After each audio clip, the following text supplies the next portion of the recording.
Manitou correspond à quelque chose qui unifie. C'est ça la caractéristique de Manitou. Et c'est, à mon avis, la société israélienne a besoin de cela aujourd'hui.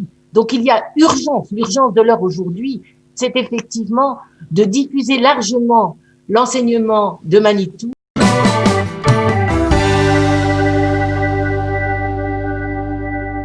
Brigitte Blia, présidente de Midreshet Manitou, bonjour. Bonjour. Merci d'être avec nous ce matin. Nous sommes ensemble pour parler de la Haskara, du jour anniversaire de la mort de Manitou, qui aura lieu la semaine prochaine, puisque c'est lundi soir, le 8 Cheshvan, qu'aura lieu cette cérémonie. Une cérémonie qui, comme on le fait ces derniers mois, aura lieu en Zoom, bien entendu. Vous avez l'habitude, bien entendu, de vous réunir pour cette cérémonie, mais cette année, c'est bien entendu impossible. D'abord, est-ce qu'il y a un thème à cette cérémonie ? Écoutez, nous avons demandé à nos intervenants de parler par rapport aux problèmes actuels, à la crise, je dirais, de la société israélienne. Qu'est-ce que Manitou apporte, non pas en général, mais en particulier par rapport à la situation présente en Israël. Voilà. Alors, je ne sais pas si c'est une nouveauté, mais il va y avoir un programme en français, ça c'est chaque année, bien entendu, et un programme en hébreu. Est-ce que c'est une nouveauté, ce programme en hébreu ? Pas du tout. En ce qui concerne la Haskara de Manitou, pendant 20 ans, la famille l'a organisée, et puis la Midreshet Yehuda Manitou a pris le relais. Nous avons toujours organisé des cours en français et en hébreu en parallèle. En réalité, je vais vous expliquer. La Midreshet Yehuda Manitou a pris une décision stratégique il y a quelques années d'enseigner en français pour servir de lieu d'accueil aux Olim Chadashim. C'est ce qui nous était apparu à l'époque comme l'urgence de l'heure. Mais bien entendu, nous avons vocation aussi à travailler en hébreu.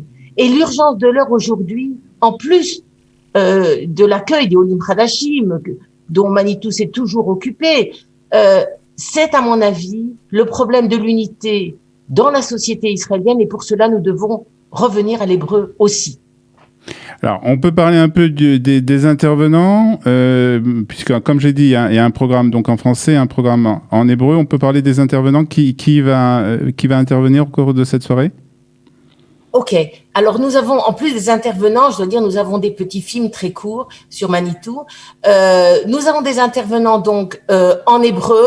Nous avons le Rav Ben Ezra et le Rav Uri Cherki. En français, nous avons le Rav Uziel et nous avons le Rav Atoun. Et au milieu, nous avons demandé à Sefi Goldzeller, d'intervenir, de dire quelques mots et aussi de faire un petit intermède musical.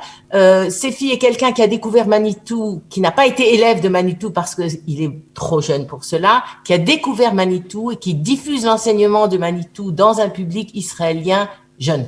Alors ça, c'est un sujet, je pense qu'on aura l'occasion d'y revenir sur Studio Qualita, de parler justement de l'influence de Manitou.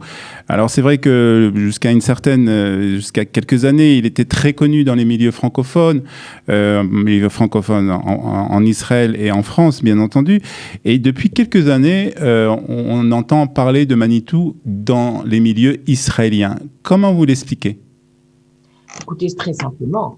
C'est grâce à la Fondation Manitou qui a fait un travail exceptionnel de transcription par écrit de l'enseignement de Manitou. Vous savez que Manitou avait refusé d'écrire. Il était un grand chassid de l'enseignement oral. Mais bien entendu, depuis qu'il est décédé, et publier des livres en hébreu, c'est un travail extraordinaire. Et grâce à cela, toute une partie maintenant du public israélien connaît Manitou. Mais je crois qu'il y a quelque chose de plus. C'est que Manitou ne correspond pas du tout aux habitudes de la société israélienne d'étiqueter les gens. Manitou correspond à quelque chose qui unifie. C'est ça la caractéristique de Manitou, et c'est, à mon avis, la société israélienne a besoin de cela aujourd'hui. Donc il y a urgence, l'urgence de l'heure aujourd'hui, c'est effectivement de diffuser largement l'enseignement de Manitou. Et nous, notre part, c'est de continuer, d'essayer de continuer l'enseignement oral de Manitou. Et bien entendu, c'est un défi. Oui, c'est un défi. Alors justement, comment on relève ce défi alors quand on est dans cette société où on est à une société où on consomme beaucoup d'images, on consomme beaucoup de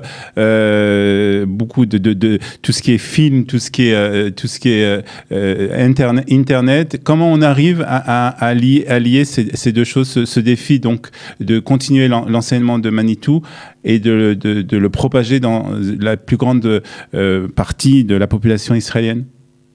Écoutez, assez curieusement, la grande crise du Covid que nous traversons nous a précipités sur le Zoom. Sur le Zoom, et en même temps, immédiatement, nous avons ouvert un site, nous avons ouvert une page Facebook, et nous nous sommes repliés sur le Zoom, et finalement, nous nous sommes déployés dans le Zoom. C'est-à-dire que nous touchons un public non seulement de tout Israël, mais également à l'étranger. Il est absolument certain que cela est une situation qui est irréversible. Nous allons reprendre, et je l'espère le plus vite possible, les cours que nous donnions à Chiba, qui est un de nos partenaires, mais nous resterons évidemment aussi sur le Zoom, aussi en étant le plus actif possible sur notre site et sur les pages Facebook. Vous avez raison. Voilà.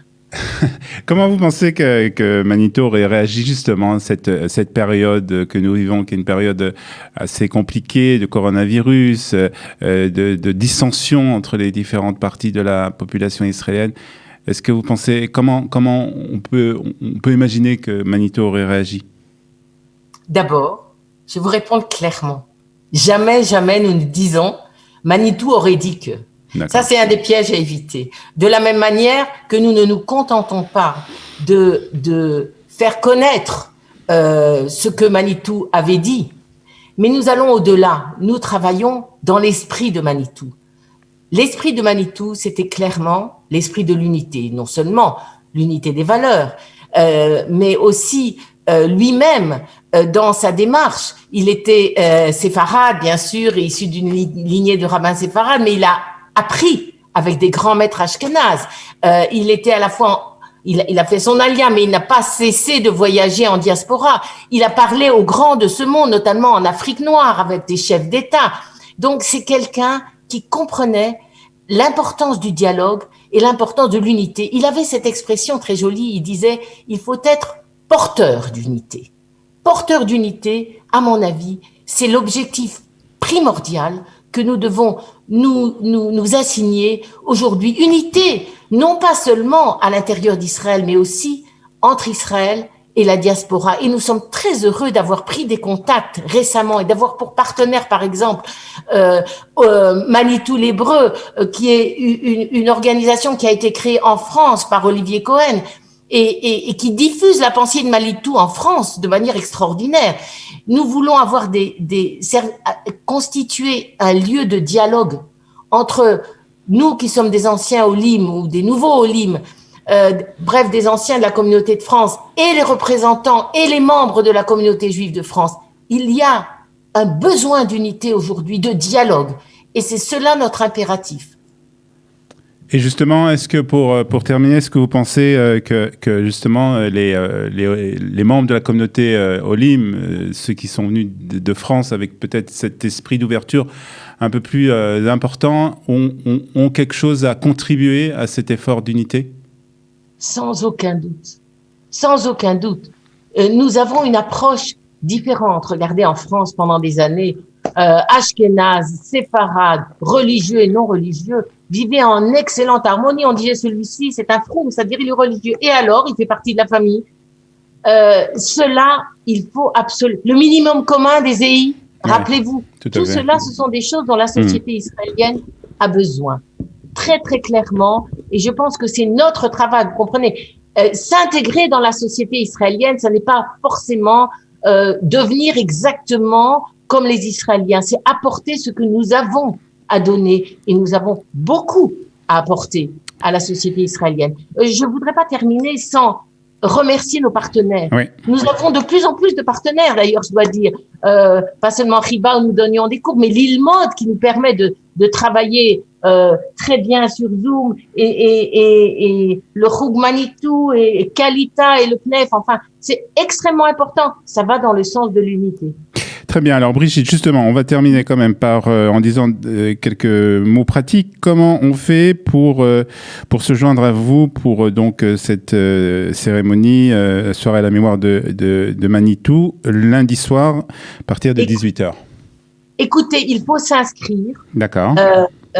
Exceptionnellement, il faut s'inscrire parce que c'est une grande soirée et vous allez trouver nos publicités un peu partout sur notre site, sur notre page Facebook, sur nos mails. Voilà, sur la page Facebook aussi de Qualitas, cette annonce sera diffusée. En tout cas, merci beaucoup Brigitte Blia, présidente de Midreshet Manitou, d'avoir été ce matin avec nous pour évoquer le souvenir de Manitou. Merci, bonne journée à vous. Merci à vous, au revoir. Voilà.